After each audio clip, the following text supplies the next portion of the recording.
좋은 월요일 아침입니다. 다 함께 찬송가 524장 찬양하겠습니다.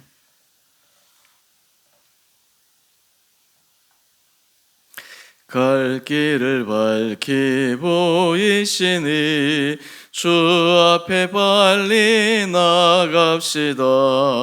우리를 찾는 구주 예수 곧 오라시네.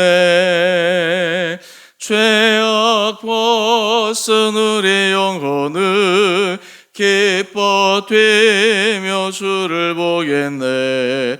하늘에 계신 주 예수를 영원히 섬기리. 우리를 오라 하시는 말 기쁘게 듣고 순종하세. 구주를 믿기 지체 말고 속속히 나가세.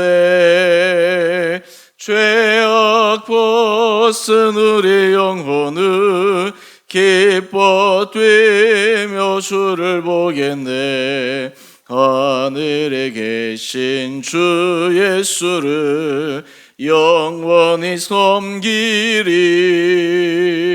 주 오늘 여기 계시오니 다 와서 주의 말씀 듣세. 듣기도 하며 생각하니 참 진리시로다. 죄악 벗은 우리 영혼은 기뻐 뛰며 주를 보겠네. 하늘에 계신 주 예수를 영원히 섬기리. 아멘. 오늘 말씀은 열왕기상 21장 17절에서 29절까지입니다. 여호와의 말씀이 디셉 사람 엘리야에게 임하여 이르시되 너는 일어나 내려가서 사마리아에 있는 이스라엘의 아합 왕을 만나라. 그가 나봇의 포도원을 차지하러 그리로 내려갔나니 너는 그에게 말하여 이르기를 여호와의 말씀이 내가 죽이고 또 빼앗았느냐고 하셨다 하고 또 그에게 이르기를 여호와의 말씀이 개들이 나봇의 피를 핥은 곳에서 개들의 내 피 곧 내 몸의 피도 핥으리라 하였다 하라. 아합이 엘리야에게 이르되 내 대적자여 내가 나를 찾았느냐. 대답하되 내가 찾았노라. 내가 내 자신을 팔아 여호와 보시기에 악을 행하였으므로 여호와의 말씀이 내가 재앙을 내게 내려 너를 쓸어버리되 내게 속한 남자는 이스라엘 가운데 매인자나 노인자를 다 멸할 것이요 또 내 집이 느밧의 아들 여로보암의 집처럼 되게 하고 아이의 아들 바하사의 집처럼 되게 하리니 이는 내가 나를 노하게 하고 이스라엘이 범죄하게 한 까닭이니라 하셨고 이세벨에게 대하여도 여호와께서 말씀하여 이르시되 개들이 이스라엘 성읍 곁에서 이세벨을 먹을지라. 아합에게 속한 자로서 성읍에서 죽은 자는 개들이 먹고 들에서 죽은 자는 공중의 새가 먹으리라고 하셨느니라 하니 예로부터 아합과 같이 그 자신을 팔아 여호와 앞에서 악을 행한 자가 없음은 그를 그의 아내 이세벨이 충동하였음이라. 그가 여호와께서 이스라엘 자손 앞에서 쫓아내신 아모리 사람의 모든 행함같이 우상에게 복종하여 심히 가증하게 행하였더라. 아합이 이 모든 말씀을 들을 때에 그의 옷을 찢고 굵은 배로 몸을 동이고 금식하고 굵은 배에 누우며 또 풀이 죽어 다니더라. 여호와의 말씀이 디셉 사람 엘리야에게 임하여 이르시되 아합이 내 앞에서 겸비함을 내가 보느냐. 그가 내 앞에서 겸비함으로 내가 재앙을 저의 시대는 내리지 아니하고 그 아들의 시대야 그의 집에 재앙을 내리리라 하셨더라. 아멘. 좋은 월요일 아침입니다. 오늘 이 하루도 하나님께서 우리가 말씀으로 하루를 시작하며 또 말씀의 은혜를 따라 이 하루가 주님 앞에서 선하게 인도함을 받는 복된 하루 되시기를 원합니다. 오늘 본문 말씀을 좀 잘 이해하기 위해서 어제 묵상했던 규태 말씀을 살펴볼 필요가 있습니다. 아합이 나봇이라는 사람이 가지고 있는 포도원이 탐이 나서 그 포도원을 가지기를 원했습니다. 처음부터 뺏은 것은 아니라 나봇에게 그 포도원을 팔라고 이야기를 합니다. 그 나봇 입장에서는 그 포도원이 대대로 내려온 그러한 것인데 쉽게 팔 수가 없는 것이었죠. 그러니까 이 아합도 체념하였지만 또 다른 한편의 마음에 그것을 갖고 싶은 그 생각으로 밤잠을 설치면서 마음이 힘들었습니다. 아합은 사실 얼마나 많은 것을 가지고 있었습니까? 그런데 꼭 이 나봇의 포도원을 탐하여야 했을까? 여러분, 여기에서 이 탐심의 무서움을 우리는 알 수 있습니다. 탐심이라고 하는 것은 내가 부족할 때만 생기는 것이 아닙니다. 다른 사람이 보기에 내가 넉넉하게 모든 것을 다 가지고 있는 것처럼 보여도 또 그 순간에 자기가 또 더 갖고 싶은 것을 갖지 못할 때 거기에는 탐심이 그 마음을 괴롭히고 심한 악으로 빠져들게 만드는 것입니다. 이때 아합에게 있어서 가장 문제가 되는 사람은 이세벨이죠. 이세벨이 아합이 힘들어하는 모습을 보면서 하나의 꾀를 냅니다. 그 꾀의 내용인즉슨 나봇을 성 높은 곳에 높인 후에 모든 사람이 주목할 만한 그런 자리에 높인 후에 불량배들을 동원해서 거짓 증언을 하게 합니다. 그가 하나님과 왕을 저주하였다. 그리고는 돌로 쳐 죽이는 그 모함을 하게 됩니다. 그리고 실제로 이 일을 실행에 옮기게 되고 나봇은 처참하게 길에서 죽게 됩니다. 그리고 이 일이 끝난 다음 이세벨이 아합 왕에게 가서 이제 당신이 원하는 그 나봇의 포도원을 차지하십시오. 그런데 아합은 그 모든 되어진 일을 어떻게 그렇게 물어보지도 않고 그냥 자기가 갖고 싶은 그 마음에 그 나봇의 포도원을 차지하게 되는 것입니다. 사람은 그 부분에 대해서 어떻게 할 수 있는 힘이 없지만 하나님께서 이 모든 것을 보시고 오늘 본문 말씀을 한번 보시죠. 17절 이하의 말씀을 통해 엘리야를 아합에게 보내십니다. 그리고 무서운 하나님의 마음을 전합니다. 19절 이하의 말씀인데요. 여호와께서 말씀합니다. 내가 죽이고 또 빼앗았느냐. 여기서 우리가 또 하나 살펴볼 것은 또라고 하는 것입니다. 이것이 지금 한 번에 걸쳐서 일어난 일이 아니라 반복된 악행이었다라고 하는 것을 강조하고 있는 것입니다. 이때 하나님께서 말씀하십니다. 개들이 나봇의 피를 핥은 곳에서 개들이 내 피 곧 내 몸의 피도 핥으리라. 지금 자신이 왕으로서 또 이세벨이 왕비로서 힘이 있어서 이 나봇을 비참하게 죽게 했지만 하나님께서 그 나봇의 죽음같이 아합도 동일한 심판을 받을 것이다 라고 하는 것이었습니다. 하지만 이때만 해도 아합이 그의 마음을 돌이키지 않았습니다. 오히려 의기양양해서 엘리야에게 대적하면서 이야기를 합니다. 그런데 엘리야는 물러서지 않습니다. 하나님께서 그에게 말씀하신 더 무서운 심판의 메시지를 전하는데 바로 그것은 21절 이하의 말씀입니다. 하나님께서 재앙을 내려 어떻게 하겠다 하시는데 이전에 하나님 앞에서 크게 악을 행하였던 왕의 전례가 되었던 느밧의 아들 여로보암의 집처럼 또 아히야의 아들 바하사의 집처럼 완전히 그 집 전체를 하나님께서 심판하셨던 그 예를 들면서 아합 집과 그리고 그 안에 있는 모든 사람들에게 그런 심판을 내리겠다 말씀하고 있습니다. 또한 여기에 덧붙여서 하나님께서 엘리야를 통해 우리 23절 말씀을 한번 볼까요? 이세벨에 대해서도 말씀하고 있습니다. 이세벨도 동일하게 무서운 심판을 받을지라고 이야기를 합니다. 그 내용인즉슨 개들이 이스라엘 성읍 곁에서 이세벨을 먹을지라고 이야기를 합니다. 실제로 이 일은 일어나게 되는 것이죠. 그러면서 왜 이 아합이 하나님 앞에서 이런 무서운 심판을 받게 되었는가? 그 이유를 우리 25절 말씀입니다. 예로부터 아합이 그 자신을 팔아 여호와 앞에서 악을 행한 자가 없음은 그를 그의 아내 이세벨이 충동하였습니다. 여기서 참 재미있는 표현은 그 자신을 팔았다라는 것입니다. 한마디로 얘기해서 하나님 앞에서 선하게 걸어가야 될 그 왕의 자리에서 자신을 바로 어둠의 권세, 우상 숭배에 팔아서 하나님 앞에 큰 악을 저지르게 했다라고 하는 것입니다. 이 모든 일의 근원 출발은 그의 아내 이세벨이었던 것이죠. 이 일을 통해서 아합의 이전의 모든 인생은 한마디로 얘기하면 26절 요약되어 있습니다. 그가 여호와께서 이스라엘 자손 앞에서 쫓아내신 아모리 사람의 모든 행함같이 우상에게 복종하여 심히 가증하게 행하였더라. 여러분, 아합의 이 모습, 아합의 지난달에 행한 일들을 생각하면 하나님의 심판을 피할 수 없습니다. 그도 나아버지 죽은 것처럼 길에서 개가 그의 피를 핥고 이세벨에게 하나님께서 전한 그 준엄한 심판의 메시지가 적용될 수밖에 없습니다. 그런데 여러분, 오늘 본문의 말씀 다음 27절 이하의 모습을 보면 완전히 반전이 일어납니다. 제가 지난주 금요일 이 부분에 대해서 잠시 말씀을 드렸는데요. 오늘 27절 이하의 말씀을 보면 아합이 이전과는 전혀 다른 반응을 보이게 됩니다.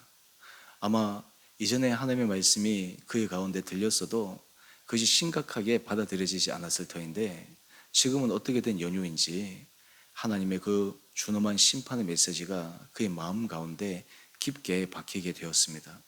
여러분, 우리가 하나님 앞에 은혜 아래 서게 될 때 하나님의 말씀이 우습게 들리는 것이 아니라 정말 무섭게 들려질 때 참 그때가 은혜의 때입니다.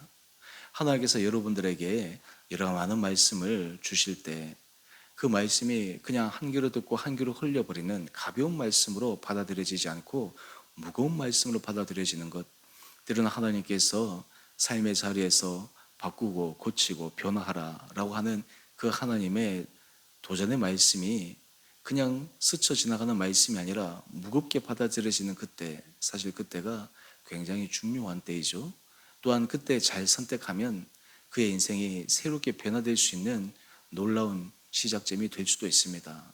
아합은 지금까지는 너무 많은 악행과 하나님 앞에서 범죄를 통해 심판을 면치 못하는 상황인데 27절 이하의 말씀을 보면 아합이 완전히 이전과 다른 모습을 보이게 됩니다. 말씀을 한번 보실까요?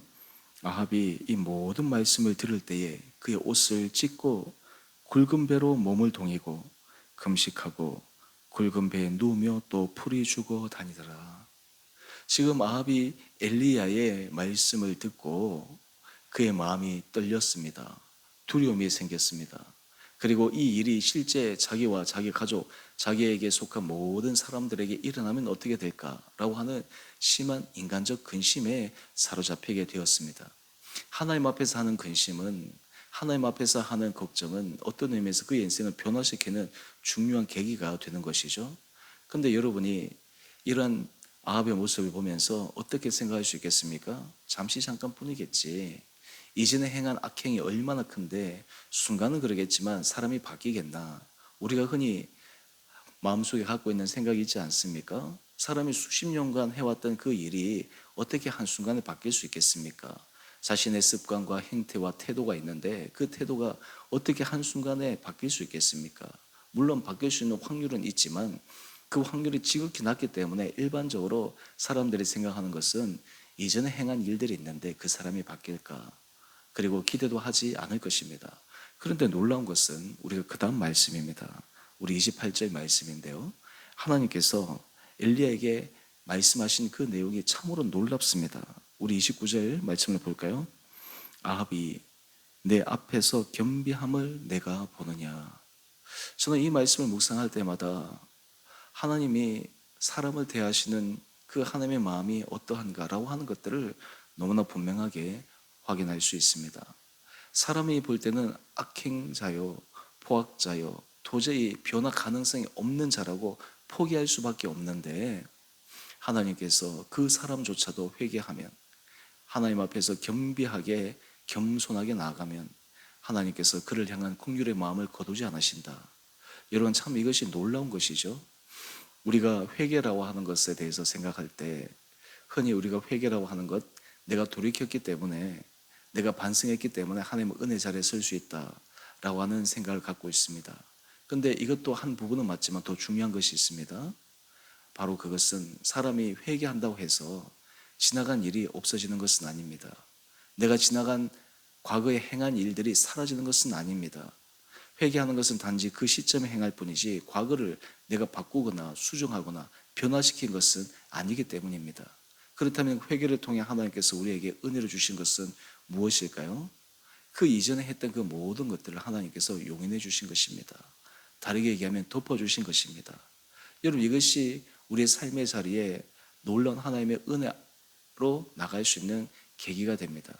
사실 우리는 날마다 하나님 앞에 선한 길을 걸어가기로 결단하지만 그렇지 못할 때가 더 많지 않습니까?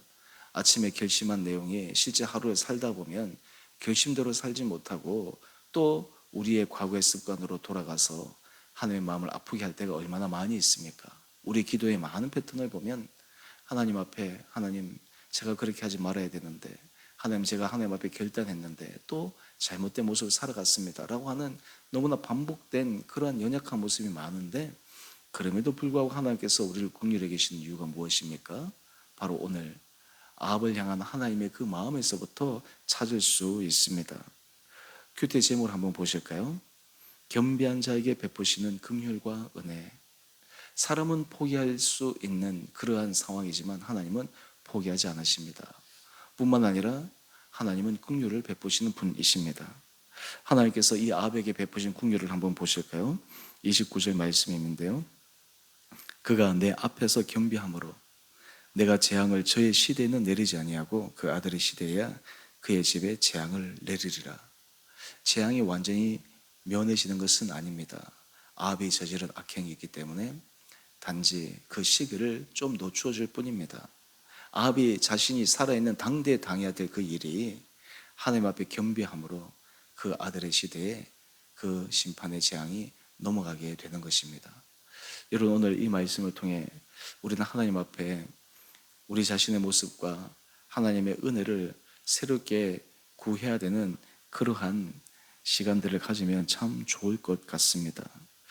아합조차도 하나님 앞에 겸비함으로 회개할 때 하나님께서 그에게 긍휼을 베푸시는 그 놀라운 주님의 용인하시고 받아주시는 사랑을 기억하여 우리도 하나님 앞에 은혜 아래 나갈 수 있는 귀한 하루 될 수 있게 되기를 원합니다.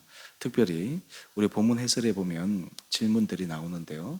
그 질문들 가운데 두 가지를 이 아침 또 이 하루 여러분의 삶에 한번 적용하면 좋을 것 같습니다. 첫 번째 본문 해설의 두 번째 질문입니다. 부부 혹은 지인이 서로의 죄를 깨우치는 일이 왜 중요할까요? 우리가 알지 못하고 있는 사이에 그냥 습관적으로 저지르고 있는 그 잘못에서부터 우리가 깨달을 수 있는 그 질문을 해보면 좋을 것 같습니다.